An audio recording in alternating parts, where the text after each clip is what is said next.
Servus and hello, Matthias Eichler here, and this is Singletrack. Happy Thanksgiving from me and everyone here at the Singletrack electric cable car, rock candy running, and Einmalein's global headquarters. Hope you find some rest this week, a large piece of pie, and maybe even a trail or two. In this week's show, we are heading back to my homeland, a place without pumpkin pies and turkey dinners. Daniela Oemus is a German trail runner who so far has not moved into the mountains, to the Alps. Can you believe that? At home in Thüringen, she found her love of running trails on the famous Rennsteiglauf. Check the show notes for some links with more info on this amazing event. The Rennsteiglauf is one of Europe's largest trail race events with over 10,000 participants each year.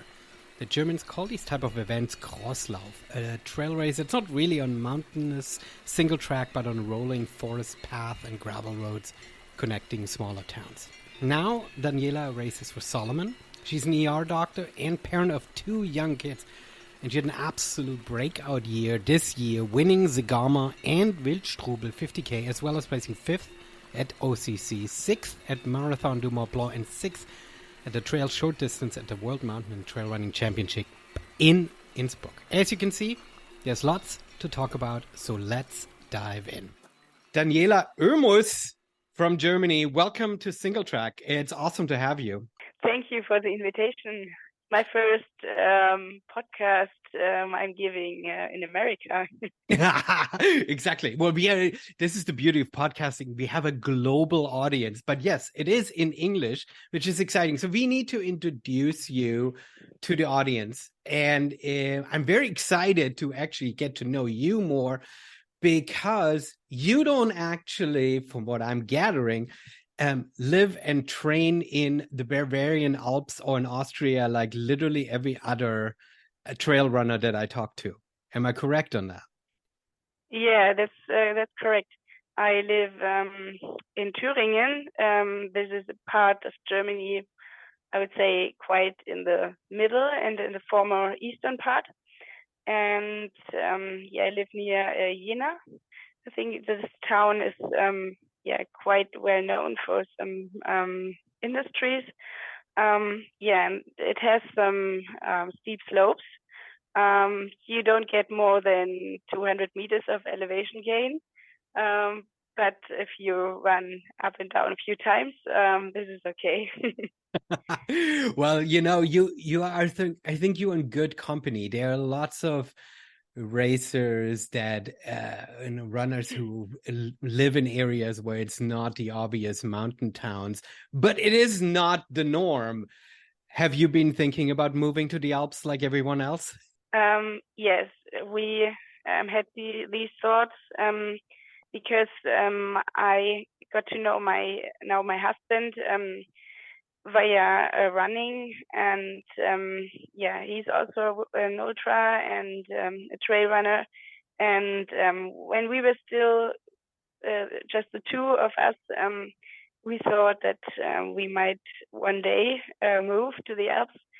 Yeah, but then we have kids now, and we are very glad that family is not too far away, and we also have I think good working places at the moment, and to give up all that just to have the mountains in your backyard, that was a decision that we just didn't make, and I think for a few years now it will stay that way. Yeah. So you are super busy. You're married, you have family, you have 2 kids, you work a full-time job. Tell me a little bit about your job. No, it's not full-time. I work 60%, so that's 3 days a week, plus about 3 24-hour shifts a month, because I work in hospital, and that's the emergency treatment of patients. Mm-hmm. Yeah, so you're you have to. In America, there would be an ER doctor, probably, right? Is that the good translation? Yes, I work in orthopedics when I work from morning till the afternoon, And when I work overnight, then I am sitting in the emergency unit. I'm treating patients mostly that have had some accidents. So it's more, that field of emergency surgery. Wow. That's amazing. Thank you for doing that work. I always am super impressed with people. I'm serious. I'm one of those people where, like, when something goes wrong, I'm like, I'm done. I'm shutting down. I don't know what to do. So that's so great that you can keep a level head in those moments. And you're like, I'll take care of you. So let's talk about your running. Where did it start? Where did you start sort of feeling like, yes, running is my passion and now a big part of my life? I started to run, I think, when I was 13. Then my grandfather, he was also a long distance runner, and his a Verein in Deutsch, was ist das Englische? Yes, club, right? A running club. Yeah. His running club. He was looking for some people to run a certain race, because the more runners, the higher the score. And so I ran that 5K race. And I won, and I got a medal, and that was really cool. And then I think in the year afterwards, I started to train regularly, meaning I was just running where I lived. I lived in Dessau. Mm-hmm. This is still a bit to the north of where I live now, and it's really flat, meaning that the highest hills were maybe 10 meters in elevation gain. So not anything that you have to mention. But it was fun running along the big river there. And then I did some shorter competitions when I was 14. And I was really not good at running fast. But then I asked my grandfather if he would train me, and he did. And it was a very special relationship until I was 18.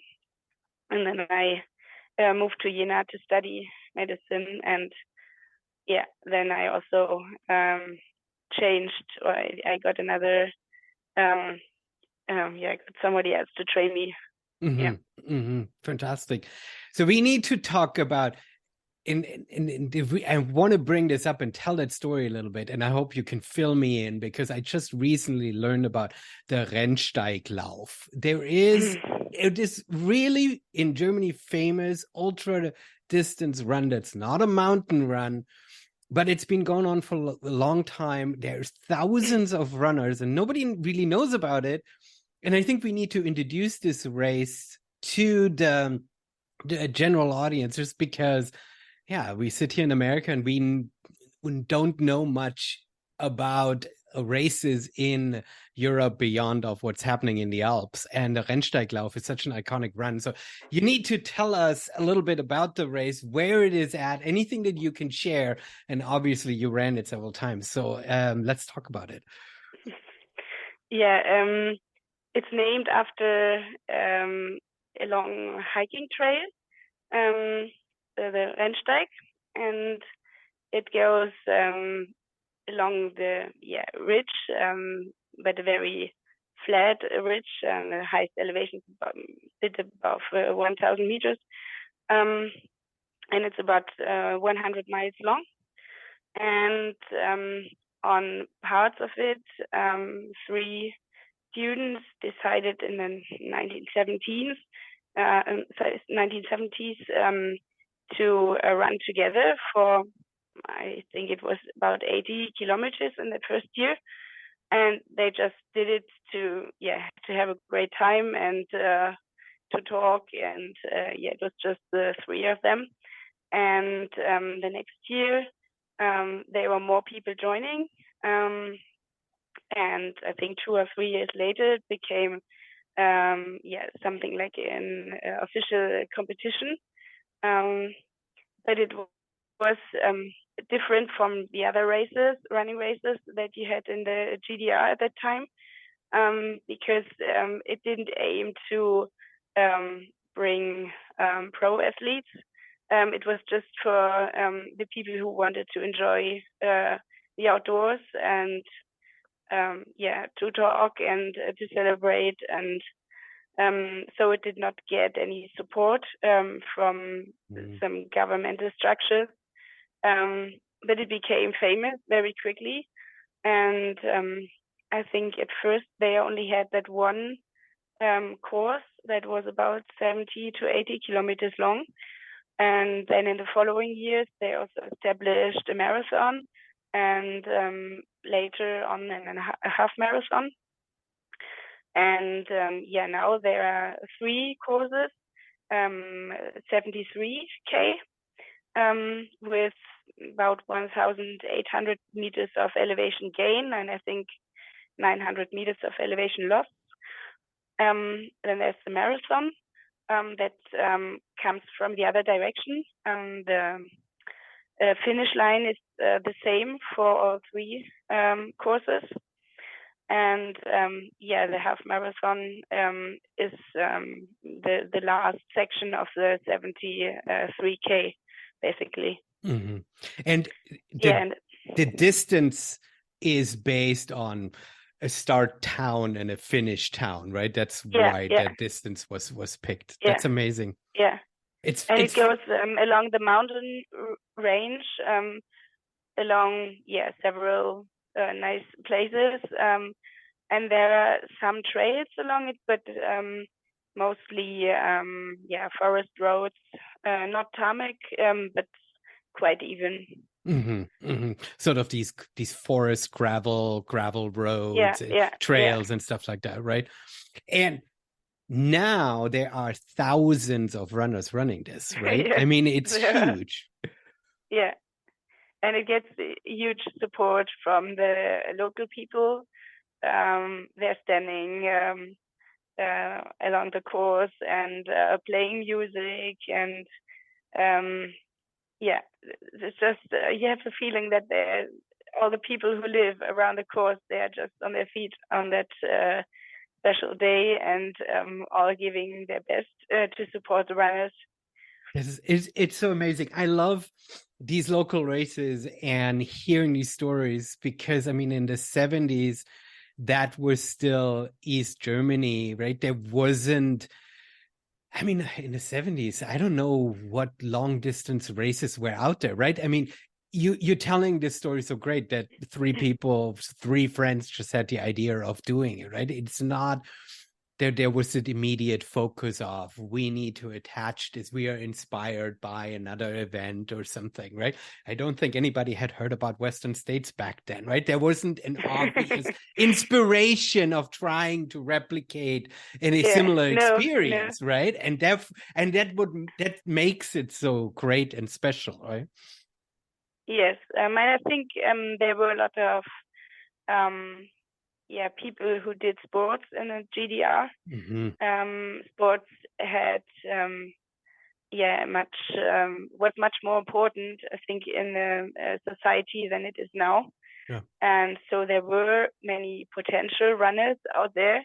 Mm-hmm. My grandfather started there several times.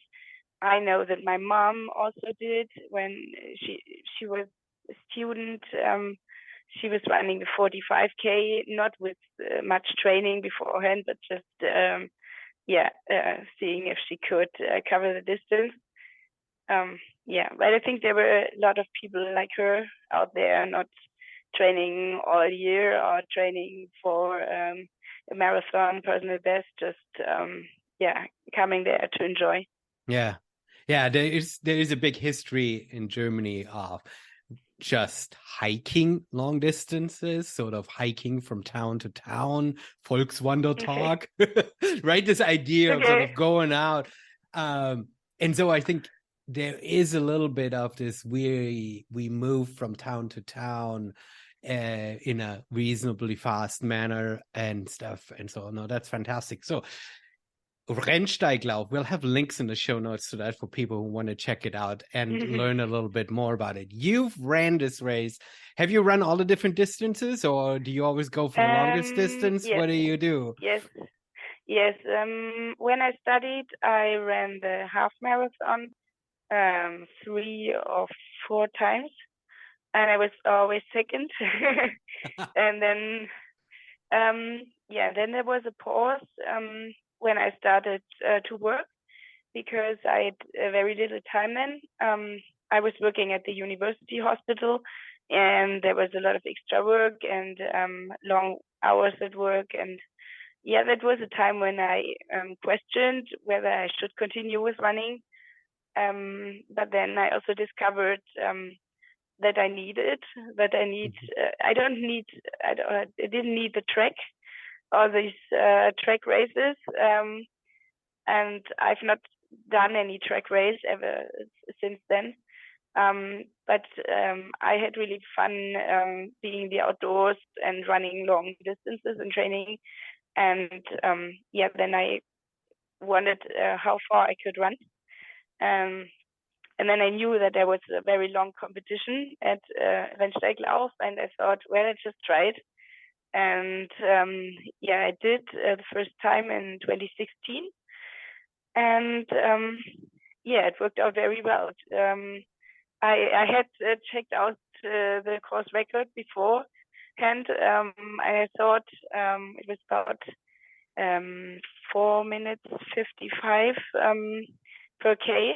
I don't know. You have to tell me what's in the minutes. I could not translate that or convert that on top of my head. We leave that to someone to calculate out. Okay. Yeah, but I thought, well, it's not that fast. And I improved the course record. I think about 3 minutes, not very much.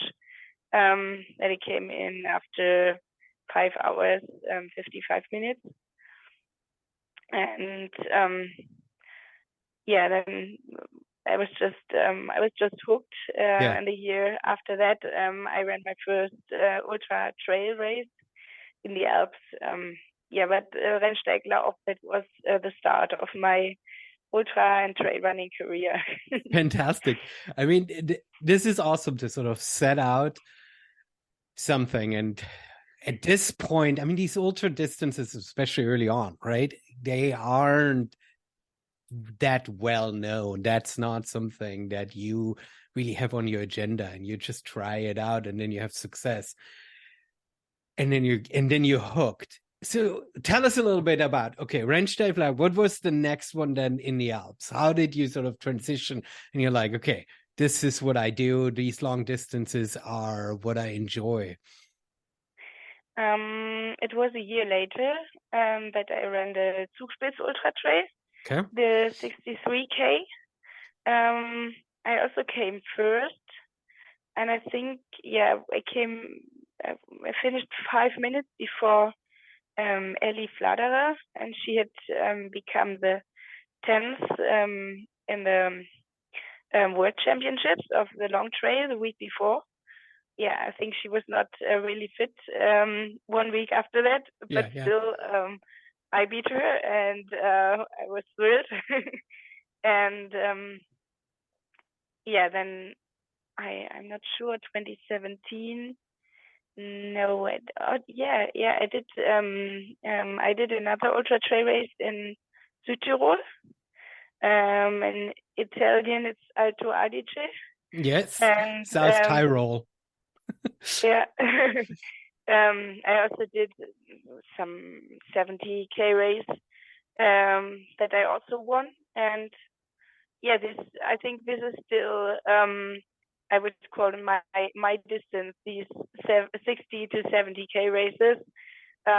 It's not too long, but it's long enough, I think, because I also tried some 100K races.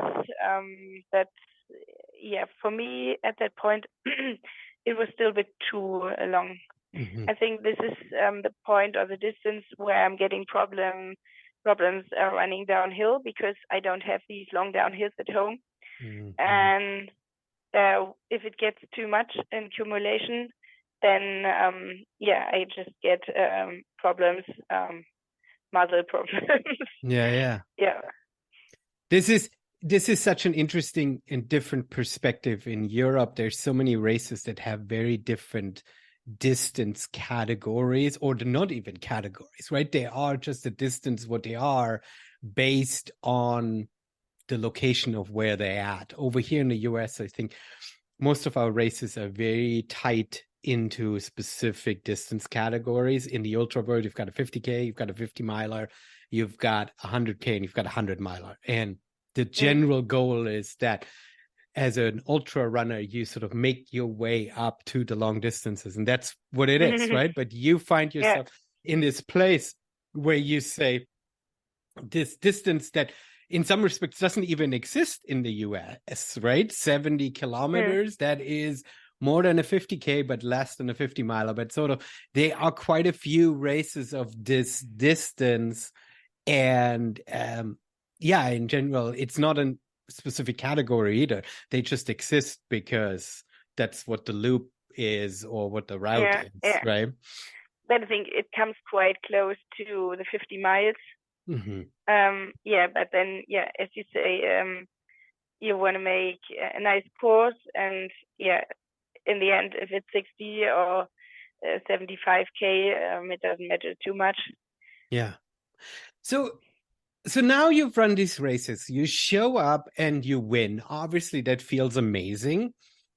But at this point, you're obviously you're going back home, you're continuing your studies, or you're starting to work. Like, at what point do you feel like, I don't know, do you ever feel like that you should dedicate more time? That this is becoming serious? Should I go pro? Is it the sponsors who come knocking? How do you transition this out? How do you sort of make a decision? I'm good at this. I should actually invest into this. I mean, you've got a full career. You don't need it for the money, right? You're not desperate of like, how can I become a professional runner in order to feed my family, right? I mean, you're doing it because you have success and fun. Tell me a little bit about this thought process, where you're sort of at, and how do you sort of walk down that path? I find that super challenging and fascinating. Yeah, I think my parents always told me that work is coming first. When I was younger, when I was younger, so at the end of school, I was thinking about that being a pro athlete could be an attractive way of life. But then I think I was not prepared mentally at that point, or I didn't have mentally what it takes. So I think it was a good decision to study.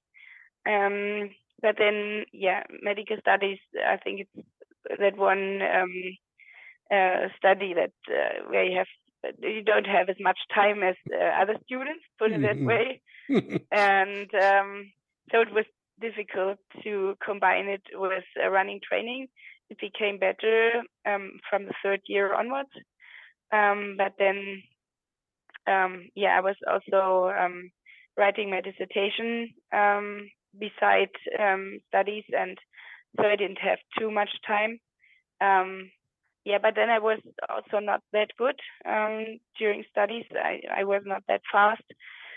So that was not an option, or nothing that I thought about going pro. And then I think the first time, I thought that I'm really good, or that I could somehow make a go of it, was in 2021 when I came fourth at the Mont Blanc Marathon. That I didn't expect at the time. But then I also knew that we wanted to have a second child, and I knew it would be difficult if I was a pro athlete, because I think this is a big topic for female athletes, because if you go to work, you get paid during pregnancy and after pregnancy for 1 year in Germany. And that's just you just get it. It's guaranteed. Mhm. And if you're an athlete, you can't race anymore. And sometimes maybe you're lucky and your sponsor is still paying you. But I think you always got to hear some stories in the past year that female athletes didn't get paid during that period. So that was a thing that I thought about. And I studied for 6 years and I like my job. And this is the other side. Just stopping to go to work after you put in so much work to get there.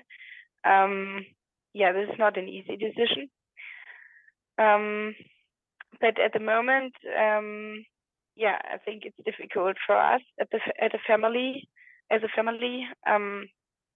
for me, because I'm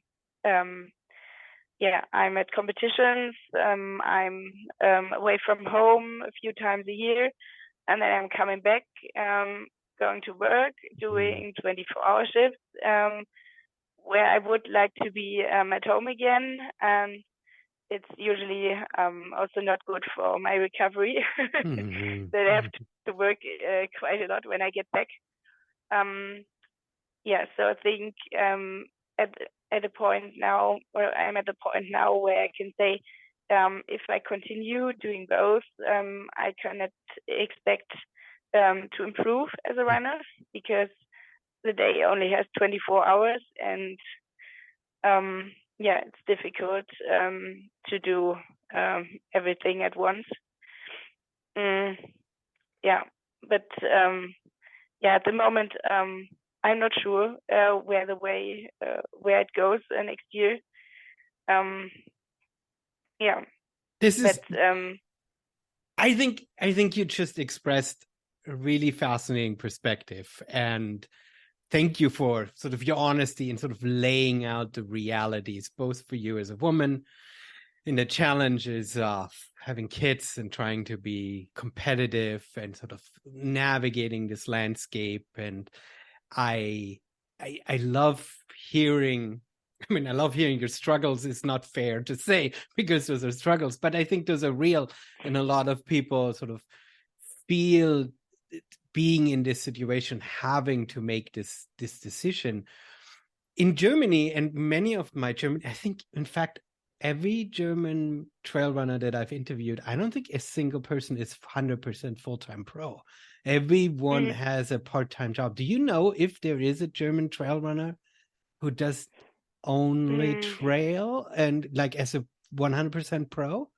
I don't know 100%, but I thought Kim Schreiber, she does not do very much beside running, but I think she still works as a journalist. So she's writing articles and things like that. But not that she's going to work for 8 hours or something like that. Yeah. So do you talk to other, especially women, on how to navigate this? Especially because I think in Germany, the landscape is so different. I mean, you are, and this is the fascinating thing with the sport. Like, you won Zegama this year, so you can be 60% ER doctor and have a young family, and you're winning races on the highest level of competition. So in some respects, you don't even, you're saying that you can't improve with your current workload and family situation, but in some respects, you're also almost at the top of your game, right? It's like, maybe I was not very consistent over the summer.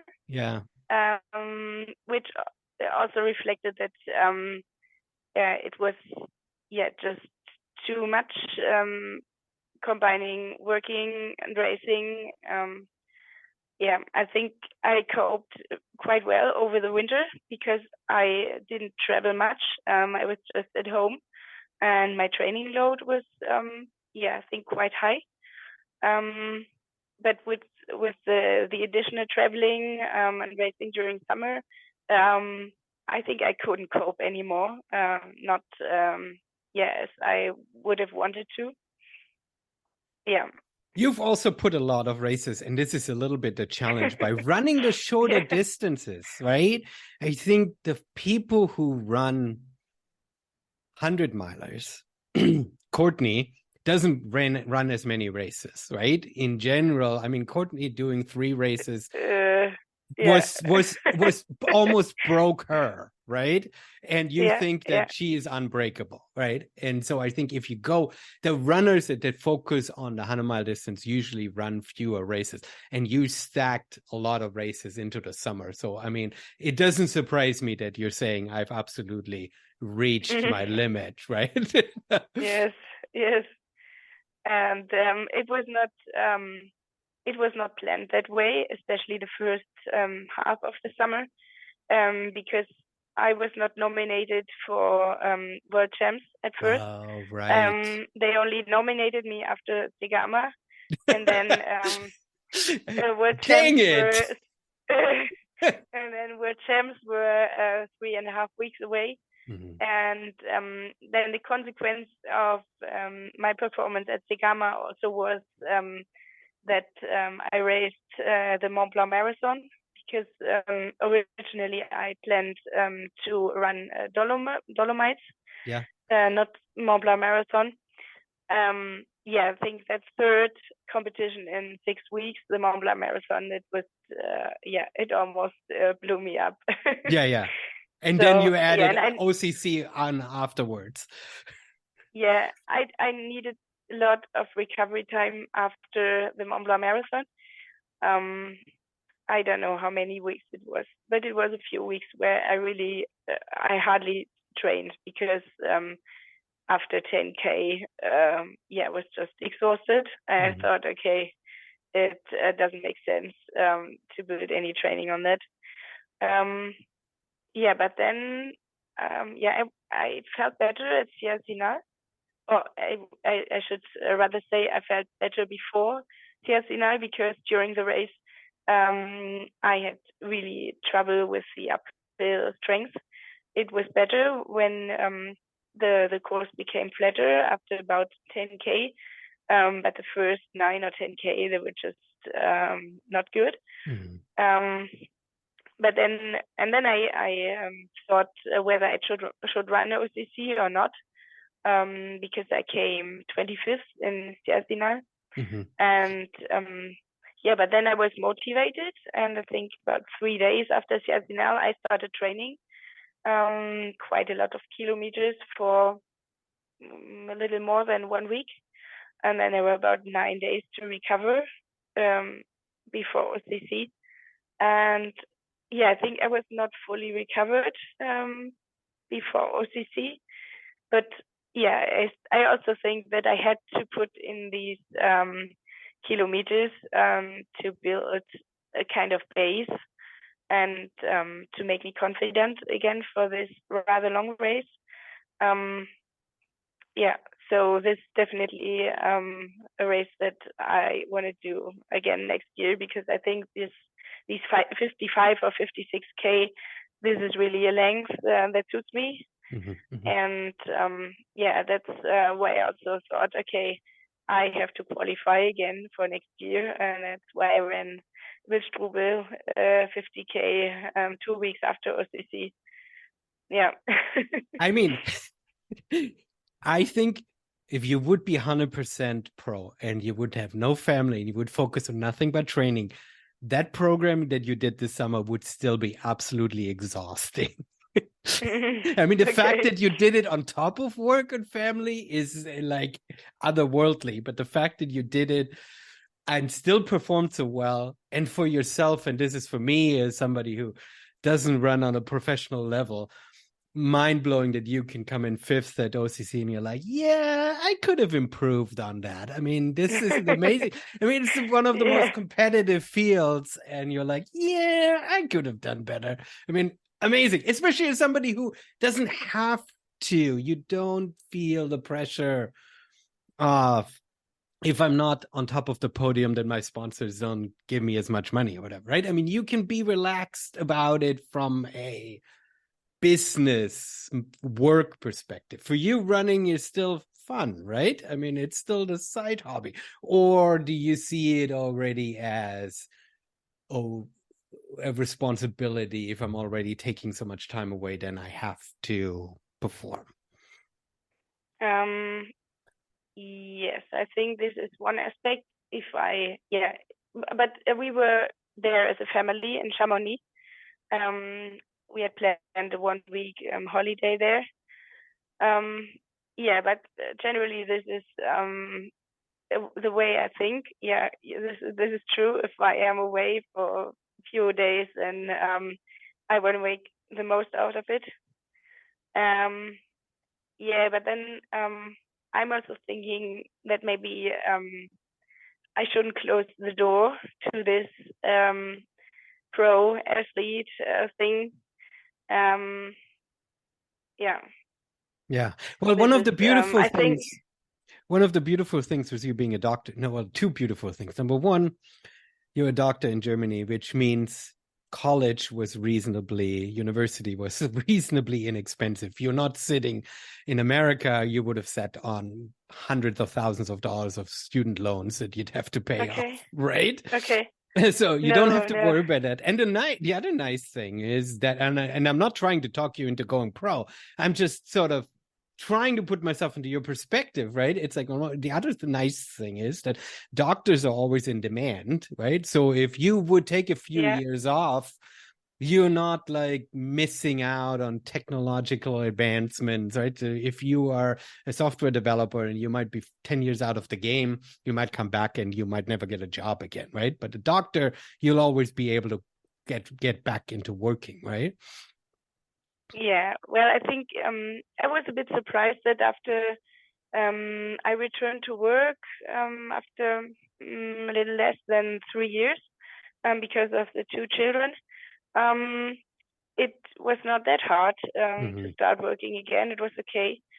But now I'm shortly before the point where I can take the specialty exam for orthopedics and emergency surgery. So I think I'm sure that I want to do that. Yeah, take advantage of it. Yeah. I'm not sure yet what to do afterwards. Yeah. But I think the next year will hold some answers, and I'm curious. Those are super big decisions, right? I feel you there. You have the opportunity. I mean, being a doctor, work in the medical field is such an important work, and you put a lot of in it, right? On the other side, running on the super professional level, you can only do for a few years, right? I mean, eventually the door closes there, and that is not a great place to be in, because the pressure is obviously hard, but but this is also like I thought.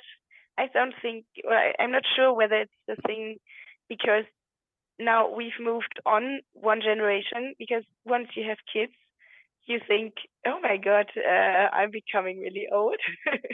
I think maybe you feel like that again only when you're becoming grandparents. But this is the point. When I was 17 or 18, and I was thinking about that, going pro, not really. I was not really serious then, but it was at the back of my mind. And then everyone else said, "Oh well, you are already so young. You can do that later in a few years." And now I'm here, and I'm 34, and I'm thinking, well, the time has passed pretty quickly, and now I'm not that young anymore. And if I don't do it now, then I will never do. Mm-hmm. Yeah. And the beauty, I think, I don't know, but when you were 17, I mean, trail running as a sport wasn't really an option then, right? I mean, when you were No. thinking being pro, you were That's thinking track and field or, marathon and Olympic Games or something, right? Yeah. That was sort of the pathway, which is a very different way of training and fitting into Team Germany in some respects, right? Whereas a trail runner now, number one, at 34, you can even contemplate to still going pro for the Olympic Games. At 34, the time would be up, right? In many ways. But with trail running now, there's so many new opportunities to sort of extend your career out, and runners at a much older age are still successful. And I think Courtney 39, I think, right? I hope I'm not making her older than she is, right? But I mean, you can still perform in trail running at an old age, which is a great for you as an athlete because it gives you a longer runway, right? Yes. So let me ask you this. Obviously, you talk to your husband about this and your family, but do you talk to other athletes? You run for Salomon. Is that a conversation that you have? In what way sort of become these professional conversations? Do you talk to your coach about this? Do you have a coach, right? I mean, in what way do you get help? No. Yeah, exactly, right? No. In what way do you get help in this decision making from people that are sort of on the professional side and can help you in navigating this versus, well, I mean, as you already mentioned, your parents don't even consider running a real job, right? They say work comes first. No, not really. Even though if you would go pro as an athlete, that is your work. Yeah. Well, I'm at the moment I'm in Salomon, Germany, in the Salomon Germany team, and there are no pro runners there. I think, is that right? If I tell it, Eva Maria Speyer. No, she's working. She's working too. Absolutely. She's working full time, I think. Mm-hmm. So they are all doing like me, work and maybe a little bit or a little bit more of running. But I had contact during the races this year, or contact to other German runners like Kim Schreiber and Ida Sophie Hegemann and so on. And pretty much got the impression that almost everyone who's running on this level does not work or only work part-time. And those few female runners who have 2 children, no, they don't go to work. Yeah. Not really. So this is a conclusion that this to be at that level, it takes a lot of time, and probably on the long run it's not possible to combine it all. Yeah, it's a tough place to be in. And I think as long as you don't have children, it's something you have to you yourself have to be confident with. And once you have children, you also have to look at your partner. You have to look if he can cope with you being away for so long. You have to take this into consideration as well. No, for sure. And that you as a family, not just you yourself, but the whole family can live with it for a long time. Yeah. Or for maybe a few years. and I think we were all pretty busy this summer or autumn and spring when I was away. So I think it would not be good for family bonds if I continue to do it all, to continue traveling, working, and running on that level. So you've got my conclusion of the season. You've got some really big decisions to make. Are you planning on taking the sort of racing off season to sort of think this all through? Are you giving yourself a deadline? How are you approaching that?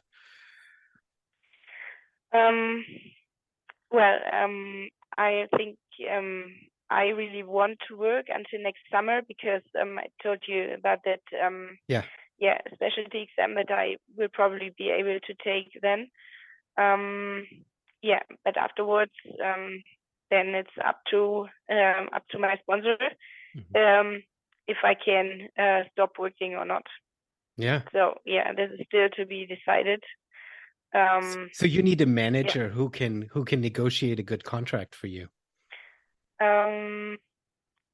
I have some contacts. I think contacts growing over the summer, and so I got some advice from different sides. I think good. Maybe not really manager, but similar. Well, now let's get back to racing. So you've got huge decisions to make that affect your life, and then with that, and also your racing calendar. How does somebody like you, who runs on such a high level, sort of plan their year out? If you're looking at 2024, I mean, you already said you very strategically want to go back to run OCC, and you've already got the qualifier for that. Looking at the rest of the year, without immediately saying these are all the races that I'm doing, how do you approach it? Do you say, I love that race that was in a beautiful location, this will work with my family vacation? How do you decide what starting line to show up? I think I'm planning the competitions first and then the family vacations around it. And your husband's okay with that? Because he's not that ambitious with his running at the moment. So this is okay for him. And if you're racing in the Alps, then I mean, planning vacation around it isn't that hard, right? But this year, or in general, I think it's good if you return from vacation 2 weeks before the race. Because I really like to put in a lot of training when we are on vacation, because we are in the mountains then. But it doesn't make sense if you plan a 2-week vacation with a race in between, because you have to taper the week before and you have to recover the week after. Wait, that's what's supposed to be vacation to be like. So you're going on vacation in order to train. So when you do that, what time are you waking up then? Because I mean, if your family wants you to do vacation with them and you're out training, where do you fit your training in during vacation? Usually I'm either away in the morning or in the afternoon. So then there's a half day left for family, and then there are also days when I'm not running for such a long time. So I think this is okay. But then when I run in the morning, then I often get up very early to be back. To be back early. Yeah, that's true. Yeah, fantastic. So it's maybe not the classic vacation, but I've always been in the mountains on vacation. So now I'm not walking up the mountains, but I'm running. That's the difference. Nice. Not much more. Do you sometimes run up the mountains and your family takes the gondola and meets you up on top? Yeah, if it's possible, I think we should do that. Right? Yeah, How old are that's you? a good idea. How old are your kids now? Alina is becoming 4 years old in February, and Emily will become 2 in March. Okay, fantastic. Yeah. So they're still pretty young, but given another year or two, they can really start joining you on hikes, and they'll last longer on outings and stuff, which will be fun. Yeah, but they are still happy if they have something like a small river and sandy bank to play. So it's not as difficult as when the kids are older. And they also like animals. We are usually going to a place where they have cows and cats and something like that. So they have a nice environment to play. That's amazing. And then my priorities next year are, I would say these two. One is OCC and the second is the Golden Trail World Series. Because I think, the Golden Trail at the moment is, the place to be. Okay. I like this. I think, there are other race series, but I think this is the one that is, most well known, and it combines a lot of beautiful races, I think. It's always nice to come back. I want to do Zegama, of course. Of course, I've got to defend your title. And also Marathon du Mont Blanc, I think. And then probably one of the races in Asia. Okay. In April. So that makes for a good training block before OCC. And then hopefully the Golden Trail final. And I think next year they want to do 8 Golden Trail races. And probably you have to finish 4 out of 8, not 3 out of 6 like this year. Okay. But I'm not sure whether I want to do a 4th race of the Golden Trail because at some point it's getting too much, and I saw this summer that it just doesn't make sense to plan too many races. It's better to also plan some training in between. I mean, you run the shorter races, so you can stack more on top of each other. And running the shorter races lends itself to the Golden Trail series more so than to the UTMB events. How do you feel? Do you have any opinions on how UTMB is sort of developing and growing? You ran Wildstrubel for a qualifier. Did you enjoy having to do that? Or did you feel like it's necessary, it makes sense? How is this sort of working for you as an athlete, the way they're sort of funneling all these events to the big final? It was a really nice race, Wildstrubel. But I would probably not have done it if I and needed that qualifier. Because as I told you, just 2 weeks after OCC. And I think a bit more recovery time would have been better for me, and also for the Golden Trail final, where I didn't run very well. So that whole UTMB thing, I mean, for people running on my level, it's a cool event because you have so much competition on also on the longer races. OCC is maybe one of the shorter ones. But still I can't imagine a race about 55k long where you have that much competition as you have at OCC. That's what the UTMB finals, or why they are very attractive to pro runners.